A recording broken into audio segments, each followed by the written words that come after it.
tunejejwe no kuguha ikaze wowe udacikwa n'ikiganiro impamba y'ubumenyi ubumenyi dukura mu bitabo kuko byanditswe ubumenyi dukesha abanditsi ibitabo iyo ahari turamutumira iyo adahari akaduha uburenganzira twakira igitabo cye tukaba twakwakira n'abagisomye kugira ngo ubwo bumenyi busakare mu bantu banyuranye kuko uwandika yandikira abantu nubwo yaba yanditse ibyo ariko abagira ngo n'abandi bazabimenye. Dufite rero igitabo kitwa Mon histoire rwandaise ibuka souviens-toi ma vie et mes combats.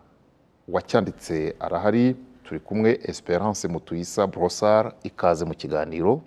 Murakoze cyane. Iki gitabo Mon histoire rwandaise uravuga mu buzima bwawe, uravuga mu buzima bw'abawe, urabuvuga kandi turacyari mu minsi 100 yo kwibuka, urabuvuga mu bijyanye nanone n'amateka y'igihugu arebana na jenoside yakorewe abatutsi mu Rwanda. Utangira rero mpere ku gice cya mbere rwose cy'icyo gitabo uvuga u Rwanda kwarubonye kutagize amahirwe yo kurubamo. Muri iki gitabo wavuze amateka y'umuryango wawe n'ay'abanyu abo washoboye kuyabaza, ariko hari aho ugera ukavuga ngo habayeho ubwo umuntu yarangizaga ishuri hanyuma mu gushaka akazi agahangayikishwa cyane n'ubwoko bwe kuruta guhangayikishwa n'ubushobozi bwe. Warabivuga ku rupapuro rwa 41. Wabisoma atariho icyo gihe wamusobanurira guhangayikishwa n'ubwoko kuruta ubumenyi. Murakoze kumbaza icyo kibazo. Narabyanditse kuko niko jyewe nabibayemwo. Ntabwo nigeze mpangayikishwa nuko nashobora kwiga, nahangayikishijwe nuko nabuze uko nakomeza amashuri kubera ko nari umututsikazi. Umuntu yarangizaga mu mwaka wa 6 twakoraga ikizame gituma umuntu ajya mu mashuri yisumbuye. Icyo gihe rero abatutsi bahajyagayo ni bake, hari benshi batashoboye gukomeza amashuri kubera ko bari abatutsi. Hariho muzi bimwe bari barashyizeho kota y'abatutsi bagomba kwiga, umubare mbese ntarengwa. Ngiye rero narinze ubwenge mu wa 6 nabaga uwa mbere cyangwa se mu ba mbere kugeza kuri 5, ariko sinagize amahirwe yo gutsinda. Niho rero iwacu data yadesize kunjyana kujya kwiga ahandi. Ndumva icyo kintu nibyo bihura n'iyi nteruro wanditse uvuga ngo à cette époque les jeunes de mon âge s'inquiétaient bien plus de leur ethnie que de leurs compétences pour trouver un poste. Oui, kubera ko kugira ngo umuntu afate abone poste y'akazi cyangwa y'ishuri. Ari mu ishuri ndumva hari amateka menshi yerekana yuko icyo gihe abantu bo muri generation yanjye kugira ngo umuntu azave mu mwaka wa 6 ashobore kujya mu ishuri ryisumbuye byari ibintu bigoye. Ibyo birazwi, hari ingero nyinshi zibyerekana. Ku bintu bye kugira ngo umuntu abone akazi, nagarutse mvuye ni Burundi kwiga, nageze ino nkajya ngenda gukora ibizame bishobora gutuma mbona akazi, nkabikora nkuko nabyanditse mu gitabo. Hari icyo nigeze gukora muri la Rwandaise ndagitsinda, nsubiyeyo barambwira ngo muri Minifopo bababwiye yuko kutazuzuye nta bafite abatutsi benshi. Yari ministeri y'abakozi. Ministeri y'abakozi. Bavuga yuko ngo umubare w'abatutsi warenze, ngo ntabwo bagomba kurenza uhasanzwe. Urumva rero ko akazi nari ngashoboye, amashuri nari kwiga, ariko ntibyashoboka gasha iminsi yose icyo kintu cyo kumva ko witwa umututsi cyaragukurikiranaga. Ikintu nicyo gituma rero ararengaho araho wanditse mu gitabo uravuga ngo kandi ubwo uwo ngo wari umbwiye ngo batubwiye ko umubare w'abatutsi warenze bagomba kuhabwa akazi. Haraho uvuga mu gitabo ngo nibura uwo yaravuze ukuri, ngo ubundi habagaho kubarerega. Oui, bakakubwira ko wenda utatsinze. Uwo muzungu wo muri la Rwandaise we yambwije ukuri, yambwiye ati mwatsinze rwose byari gushimisha mbafashe ariko ntabwo bishoboka kubera ko bambwiye ko umuntu ntashobora kurenza umubare uhari kubera ko uri umututsi. nimufashe udukurikiye ari muto, hari igihe umwana udukurikiye ashobora kuvuga ati bakubwiye ngo watsinze kuki utagiye kubarega, wamusubiza iki? Kutagiye kubarega se ubwo wa muntu yari kujya kuregaho icyo gihe ko umuntu w'umututsi yumvaga ntabwo nigeze nibaza yuko nshobora kujya kurega, kuko hari ukuntu mu mutwe wacu twari tuzi ko ntabwo washaka kujya kurega kubera ko wari uzi ko bigomba kuba ibyo ngibyo, nta bushobozi ubifiteho, nta duru ufite kuri icyo kintu. Ni ikintu mu mutwe wumvaga ngo niba utagiye kwiga batakuretse, ngo niba utagiye kwiga ugomba kubyemera. Ibintu byose twarabyemeraga. Ibintu byo kujya kurega rero simbona aho umuntu yari kujya kurega. None se ko iryo tegeko ryariho rivuga yuko hari umubare ntarengwa, iryo tegeko rikaba ryaratowe n'abayobozi, nyuma wari kujya kurega bakubwira ati umubare warenze, wari kujya kurega kandi hari itegeko ririho? Ntibishoboka. Na mbere yo gusaba akazi ariko uvuga ko wize mu Burundi, ndetse mu gitabo cyawe ukoresha inyito exil scolaire, niba nibuka neza terme wakoresheje. Kuri wowe icyo wise exil scolaire ni iki? Exil scolaire nuko nagiye nahunze ngiye gushaka amashuri kuko nari nayabuze ino.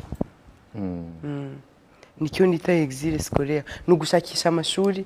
Ntabwo ari igihe jyenyine, hariho abajyaga muri Zaire, hari abandi bajyaga i Burundi, hariho n'ababuze uko bagenda. Iyo nza kuguma ino ntabwo mba narize, n'iki gitabo simba naracyanditse. Ariko iwacu bahisemo kunjyana kujya kwiga ahandi. Ikindi nanone kibabaje muri icyo kintu, muri ibyo mvuga, ni uko kubona data na mama bari abarimu. Urabivuga?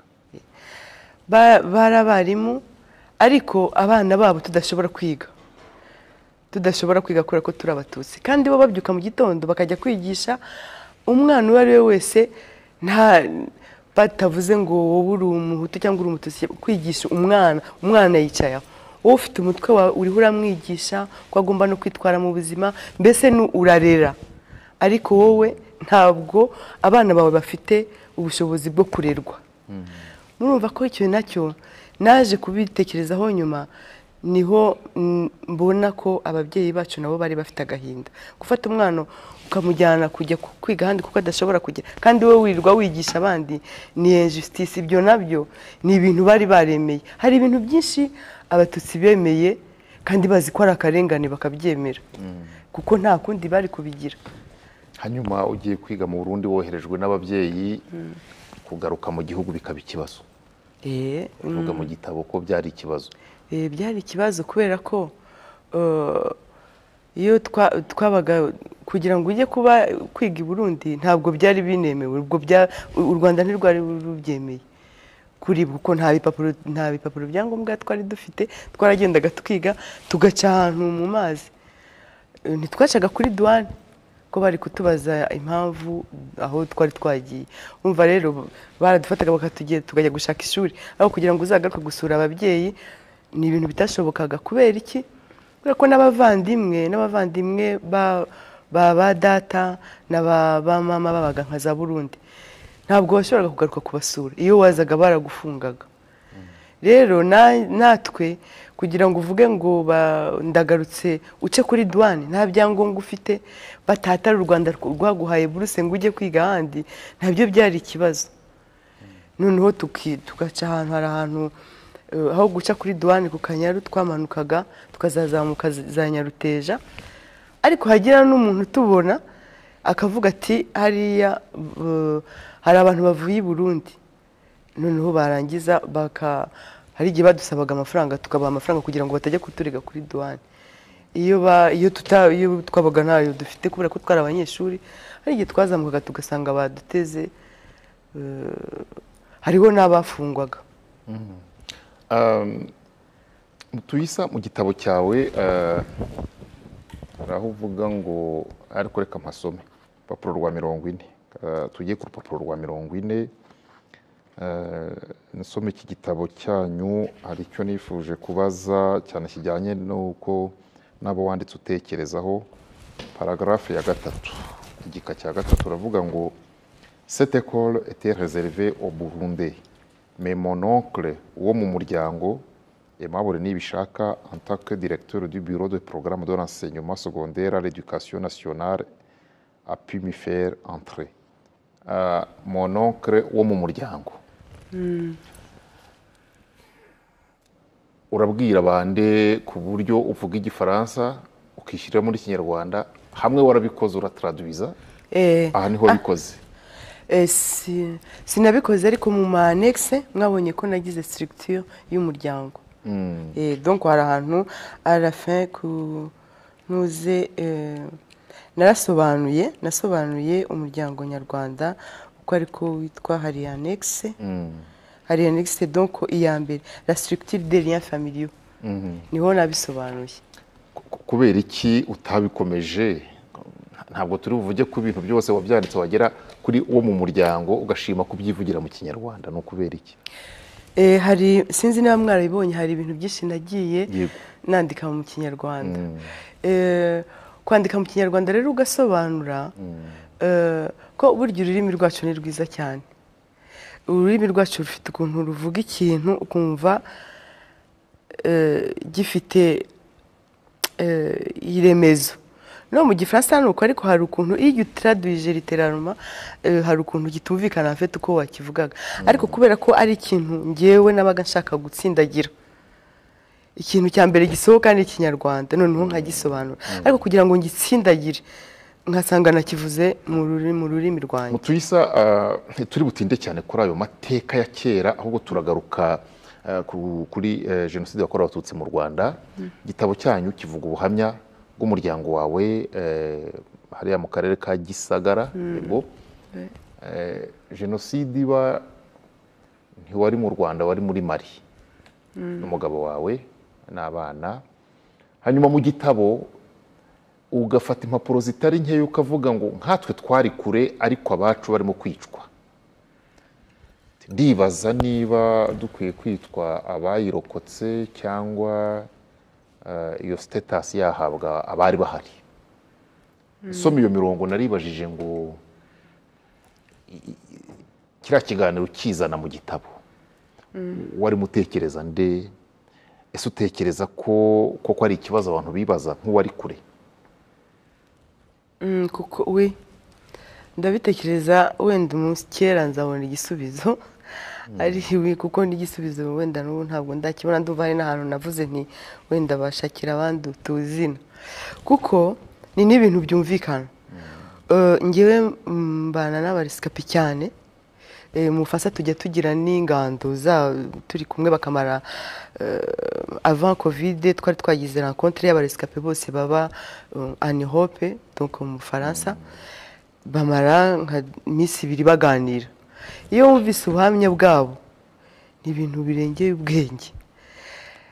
Hanyuma rero nyuma donc jewe ubwo nabivuze ko hari nk'abantu bajyaga bantelefona iyo twagirishaga ingando. Kenshi jewe nabaga ndi kumwe nabo, bakabaza ati se kubera iki twe tudashobora nko kuza natwe ngo tujye muri iriya groupe, twebwe ntabwo turi abarescape, ni abacika cumu.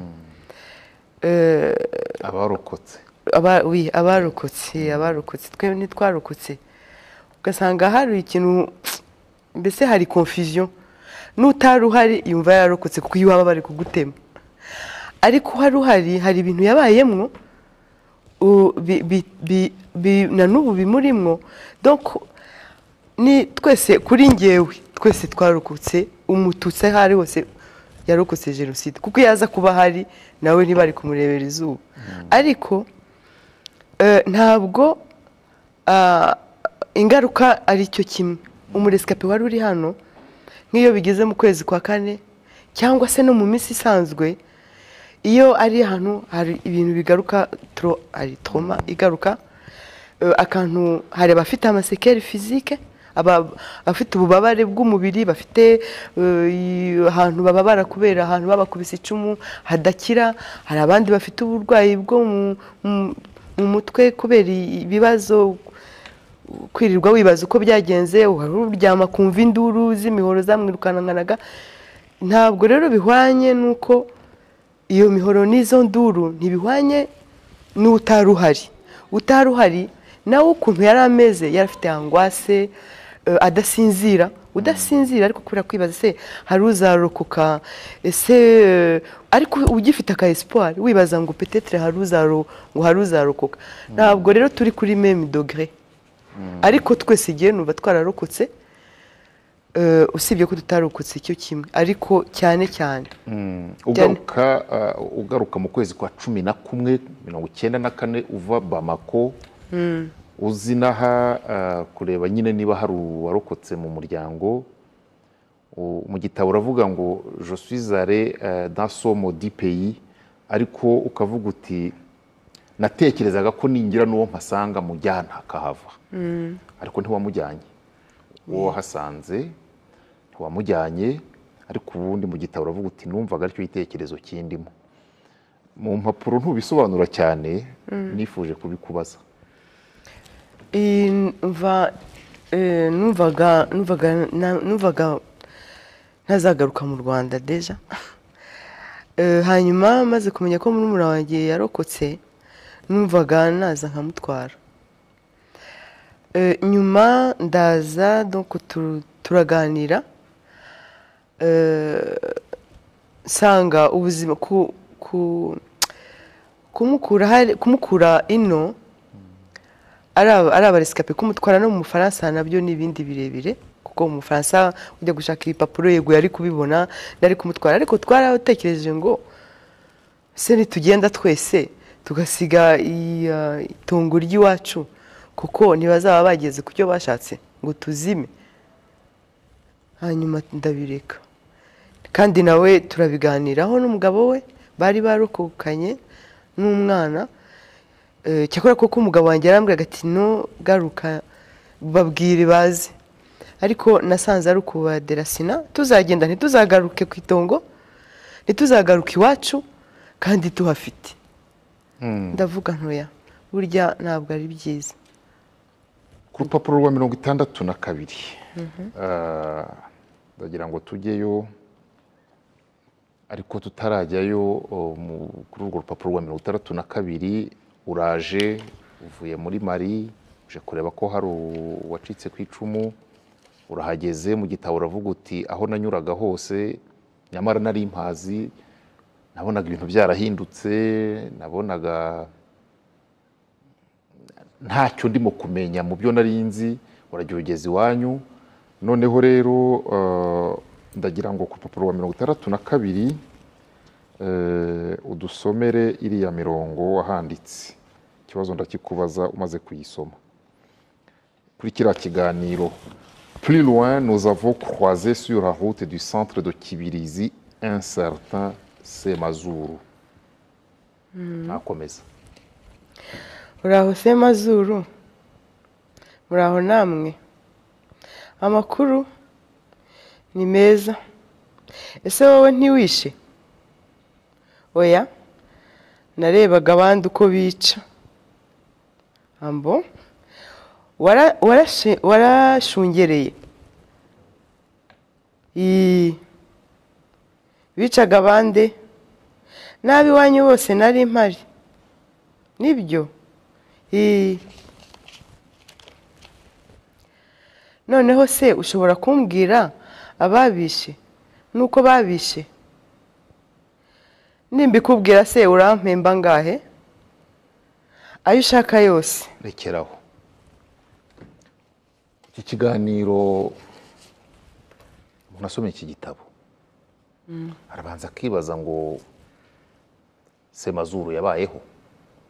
Cyo ni kimwe. Kabiri, yari muzima mu cyo twita mental health? Ndabikubajije. Semazuru yabayeho n'abanyakibirizi, bamwitaga Semazuru, yari umwuzukuru wa kwa nyama ya Rwo je crois. Abanyakibirizi bagombe kuba baramuzi. Twamwitaga Semazuru kubera yavugiraga mu mazuru. Izina rye ry'ikinyarwanda simbizi ariko afite ukuntu yavugiraga mu mazuru, noneho bamwita umuyimba Semazuru. Yabayeho nibyo. Bo inyuma sinzi muri iyi minsi ntabwo nigeze mubona, ariko Semazuru yabayeho rwose.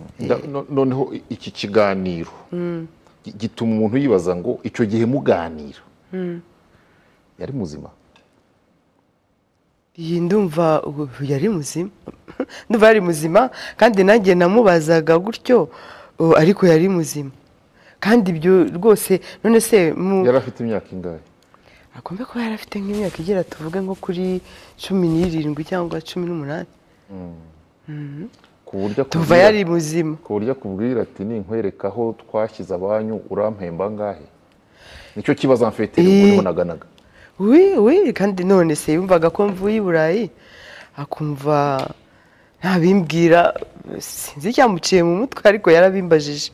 Kampindura ikibazo. Nawe se niko wabyumvaga ko ari ukubera ko abona uvuye i Burayi? Si umva uwo mwanya mbwira gutyo, ntabwo nigeze yarambwiye ko yarahari. Ngewe ntabwo nigeze njya mu bintu byinshi byo gutekereza ibindi bintu, numvaga ashaka kumenya uko bimeze kugira ngo menye naho babataye. Donc ngiye icyo nashakaga, kandi nibyo mu by'ukuri. N'ubu ngubu nuko nyine nahise nikubita hasi nyuma nkamubura, ariko n'ubu ngubu duhuye namushimira kuko yatumye menya aho mama ari na barumuna banjye n'abavandimwe. Se ko hari abantu ubu ngubu bataragira de ikora ko batigeze babona ahantu bari guse, namubwiye ngo ndaguhaye ushaka, wenda nari kumuha wenda n'igihumbi kandi akishima, ariko nkamenya nta hantu bihuri, nta kiguzi, sinabona nicyo namuhemba ku byo yangiriye kugira ngo anyereke aho ambwira aho iwacu aho mama ari. Urumva rero njye nariyashije gutyo ndamubwira ngo ayishaka yose, ariko naje kubyibazaho nyuma kubona umuntu ashobora kurihisha ibyo. Ndibuka ko si hari n'abantu bari baduherekeje baravuga se ngo araguhemba se, ngo baraguhemba se, hari uwo mwahishe, hari uwo wahishe. Ariko ngiye kuri jye nari kumuhemba, n'ubu mubonye namushimira kuko yadukoreye igikorwa cyiza cyane cyo kumenya aho bari tukabashyingura bakaba bari ku rwibutso Ikibirizi. Mbere y'uko baruhukira mu rwibutso rwa Kibirizi wari wifuje kandi mwarabikoze ko baruhukira mu isambu yabo. Mu gitabo uravuga ngo jitone beaucoup. Oui. Ngo kugira ngo byereke bagire right ku mutungo wabo kuko hari wabo niho babaye, nawe psychologiquement wumva uruhutse. Ariko nabwo ukavuga uti yari intambara ndende kuko nubundi ntibubahaga aho bashyinguye. Kuri wowe ndashaka kumva kubimurira mu rwibutso, bimuriweyo kubera contrainte cyangwa n'ubundi wumvaga baguma mu isambu yabo? Igifasha ndashaka igifasha uwarokotse ni ikihe? Nibaza ko umuntu wese umwe afite uko abyumva, twese ntitubyumva cyo kimwe. Twese ntitubyumva cyo kimwe kuko hari abashaka ko bagumaho, baba bafite impamvu zabo, hari n'abashaka kubashyira hamwe n'abandi baba bafite impamvu zabo. Ariko twebwe tubakura aho ngaho muri uwo musarani, ntabwo ibintu by'inzibutso ntabwo byari bwakomere cyane.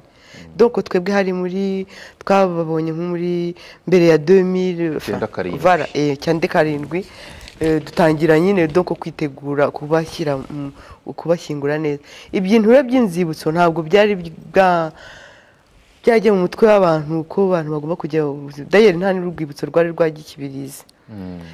Ariko ngewe icyo nanashakaga numvaga gushyira urwibutso mu rugo tukarwubakira tukajya tuhasura, noneho umuntu akanagenda, mbese nari mfite n'imigambi yo kuzahubakira akantu k'inzu bari barayishenye, tukajya tugenda umuntu akanicarayo akavura tukanaganirirayo. Numva rero donc urwibutso nashakaga imuhira kugira ngo nzajye mvuga ngo ngiye iwacu kuko nta kintu cyari cyasigaye.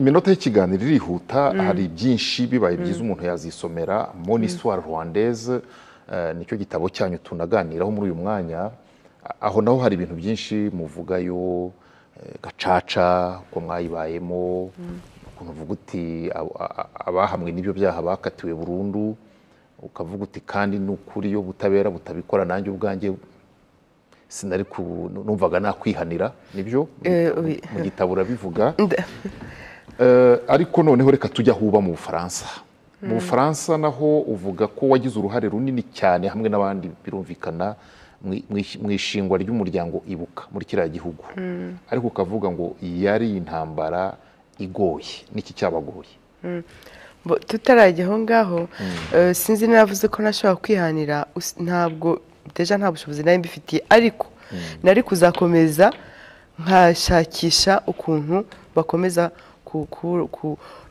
la justice yo nakomeza ubutabera nari gukomeza kubushaka sinari kuzaburika bakiriho nanjye nkiriho yego noneho mu Bufaransa rero kujyaho kwayibuka uvuga ko byabagoye ikaba intambara ndende cyane mwagorwaga n'iki twagorwaga nuko icyo gihe hari ukuntu imigenderanire y'u Rwanda n'Ubufaransa byari bimeze nabi abitwa ko bakoze jenoside les présumés génocidaires abitwa ko bakoze jenoside benshi bari mu Bufaransa hanyuma icyo gihe kubera yuko Ubufaransa nabwo rufite uruhare muri jenoside yabaye ino abo bantu nibo bari bashyigikiwe kurusha twebwe ariko suba ngo n'Abafaransa ndabivuga neza nkabyesipika nkavuga ko hari les politiques abayobozi uravuga ngo n'abantu nka 40 abayobozi b'icyo gihe nka ba Juppé ba Védrine mbese bari ba ministre wivara abo rero ntabwo bashaka kumva ko hari umuntu ushobora kuvuga ko habaye jenoside mu Rwanda ko batangiye bavuga ngo ni guerre civile batangiye bavuga ngo ni Ubugande bwateye mbese ibintu kugira ngo mbese bayobye abantu bakomeze bibaza ibyabaye no kugira ngo Ibuka twebwe twari tuje kugira ngo tuze kuvugisha ukuri Ibuka kugira ngo ngire igitekerezo nshake n'abandi bantu kugira ngo tuyubake nuko ahantu hose twajyaga iyo tworuganizaga nk'amakomemorasiyo ariko atake abantu atari ishyirahamwe ryoruganiza twabaga dufite ibibazo twaragendaga abo bana abajenosideri n'abazungu n'abashuti zabo z'Abafaransa bakaza kudutuka cyangwa se bakabimaho gukorera bakatwima ahantu dukorera uvuga ko banabimye kiliziya cyane no mu kiliziya rwose donc baratwimaga bakatwima na misa noneho biza kugeza ahantu ngiye nibaza ko tugomba kugira cadre sinzi uko umuntu yabyita mu Kinyarwanda urwego umuntu akoreramwo akaba noneho akaba yavugiramwo ukuri mbese objectif yayibuka mwana yabonye biriya rero ntabwo umuntu yari kubikora gutyo ngo nuko turi akagroupe k'abantu ntibyari gushoboka noneho hari n'ukuntu n'abantu bibazaga bati Ibuka hano mu Bufaransa ntabwo ntibizashoboka hari n'abanyarwanda b'abatutsi bari bafite ubwoba bwo kumva ko dushobora gukreya Ibuka mu Bufaransa bakumva ari ibintu bigoye d'ailleurs no muri conseil d'administration yanjye ya mbere harimo abanyamahanga benshi ubwo rero cyakora naje gutwara amasitati ino turagenda tugeze hariya mu Bufaransa twari dufite uriya Dr Bizimana minisita niwe yahinduye kugira ngo yashyire ku itegeko rigenga amasosiyasiyo yose yo mu Bufaransa arahindura turabyemeranywaho n'abandi bantu turayubaka nyuma rero najya kushaka mu burishyira mu mubura tubura ahantu tujya kuyigirisha assurance tubura mbese harimo ibihato muri make cyane kubera ko bibazaga yuko tubanza ngo turi branche turi ishyirahamwe rya FPR bohereje hariya ngo tuze gukorera hariya sinzi ibyo bashakaga ko twebwe rero sicyo twashaka iyo sura yabavuyeho yatuvuyeho ariko byabaye urugendo rurerure kuko no mu bayobozi bose ntabwo ari bya bintu byari byoroshye. Ngewe bahoraga bantumira kujya kumbaza inzego z'iperereza bahoraga bambaza bakambaza ibintu byo mu buyobozi bw'ino ntanazi. Ngewe nari ndi muribuka no gushaka kuvuga ko jenoside yabaye, ariko ubu byarahindutse kuko iyo bidahinduka, Ibuka niyo association mu Bufaransa y'Abanyarwanda yabaye yakiriwe muri Elysée. Nta yindi association yigeze dukorana nabo, baradufasha, dufite inshuti nyinshi cyane. Ntabwo byarahindutse nyinshi mwashyizeyo uvuga ko aricyo gihugu uretse mu Rwanda. Hari inzibutso, ibyo bintu abantu babimenye kuko hari ukuntu najyaga nganira n'abantu n'ubu ngubu bijya bibaho, umuntu akakubwira ngo Abafaransa ziriya nterahamwe. Abafaransa ntabwo ari interahamwe, nabo ubwabo hari abaturage baho.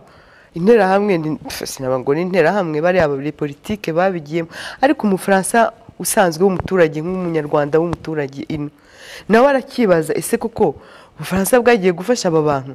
Hari amaraporo ajya asohoka yakozwe, amankete citoyenne kandi y'amasosiyasiyo za Sylvie, ndumva mushobora kuba muzizi. Dufite abantu benshi, hari amasosiyasiyo menshi akorana n'amasosiyasiyo ino, baradufasha cyane. Mu Bufaransa niho hantu hambere dufite inzibutso 10. Dore ejo bundi tuzanataha ahantu place bahaye uriya muriro Birara wo muri Bisesero. Icyo kintu rero nacyo ni intsinzi, kubera ko muri Bisesero ni cya gihe Abafaransa babaretse, noneho bababandonyaho kugira ngo barebe ukuntu babarinda. Barangije abasirikare baraza barabica. Donc les résistants bari hariya muri Bisesero, murazi ko ari Abafaransa bababandonye. None dusoza, wagarutse no ku rubanza rwa Pierre Péan, umwe mu banditse igitabo gihakana gipfobya ibyo yishakiye.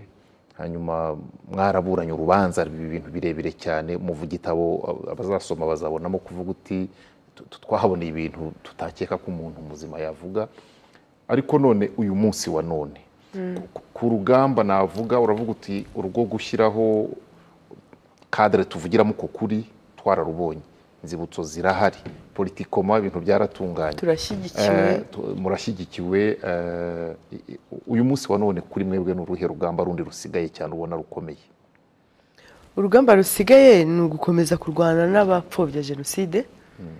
Icyo ni ugupfobya jenoside, nubwo batayipfobya gutyo, ariko zarakomeza kugira ngo umuntu wese ushaka ukuntu ayiyobya, ushaka kuyobya abantu, kuko ubu ngubu nta ukihakana, ariko baragerageza kuvuga ngo ariko hari n'indi yabaye, cyangwa se ngo mbese ubu ngubu ibyinshi nuko bashaka kugira ngo tuvuge yuko hari indi yabaye. Kandi iyo rero jenoside y'Abatutsi yabaye reconnue par l'ONU, par le Vatican, par voilà, ariko hari ibintu byinshi byerekana iyo ngiyo rero ubwo ariko baragerageza kugira, ariko ababihakana kuko imbona nkubone ni abayikoze cyangwa ni abana b'abayikoze. Igitabo kiboneka he? Iki gitabo ushatse ashobora kugikomanda muri mu Kirezi cyangwa kuri Amazon. Kirare. Murakoze cyane, reka dushimire Espérance Mutuyisa Brassard. Igitabo cye yakise Mon Histoire Rwandaise, kirimo byinshi byaba byiza wakwisomera. Turabashimiye. Murakoze namwe.